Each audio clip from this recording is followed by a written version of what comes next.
सफ़ेद तिलों का इस्तेमाल फाइबर के हुसूल का बेहतरीन ज़रिया है। ग़िज़ाइयत से भरपूर सफ़ेद तल मुतअद्दिद ग़िज़ाओं से बेहतर तस्वर किए जाते हैं क्योंकि उनमें पाई जाने वाला कुदरती तेल सेहत के लिए बेहद मुफीद है। तल ख़राब कोलेस्ट्रोल की सतह को कम करने, खून में शक्कर की सतह तवाज़ुन में रखने, सोज़श को कम करने, हड्डियों की सेहत मंद रखने के साथ खून की खलियात की तश्कील में भी मददगार साबित होते हैं। उन तलों में सेसमोलिन मरकबात मौजूद होती हैं जो एंटीऑक्सीडेंट और एंटी बैक्टीरियल खसूसियात के लिए मशहूर हैं, ख़ास तौर पर मोनो और पॉलीअनसैचुरेट चिकनाई जो दिल की सेहत को बेहतर बनाने में अहम किरदार अदा करते हैं। तल की ग़िज़ाइयत गोश्त की बराबर माहिरीन ग़िज़ाइयत का कहना है कि सफ़ेद तल की ग़िज़ाइयत गोश्त की बराबर होती है।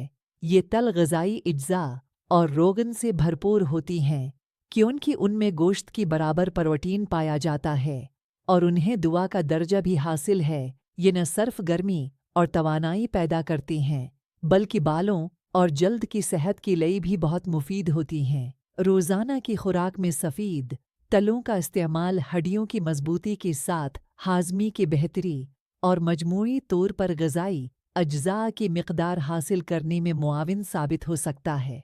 ख़वातीन की जमला अमराज के लिए मुफीद ख़वातीन के मखसूस अय्याम में उसका इस्तेमाल तकालीफ और मुख्तलिफ परेशानियों से दूर रखाता है। इस मकसद के लिए आधा चाय का चम्मच पसी हुई तल को नीम गर्म पानी के साथ पीना चाहिए। बढ़ा हुआ वज़न कम करें। वज़न में कमी के लिए सफ़ेद तल अपनी मिसाल आप हैं। सफ़ेद तल में हम वज़न पसा हुआ गड़ मिलाकर रख लें और एक चम्मच रवाना कहाएं। इस नुस्खे से जिस्म की फाजिल चर्बी कम, हाफिज़ा मजबूत और नज़र तेज़ हो जाएगी।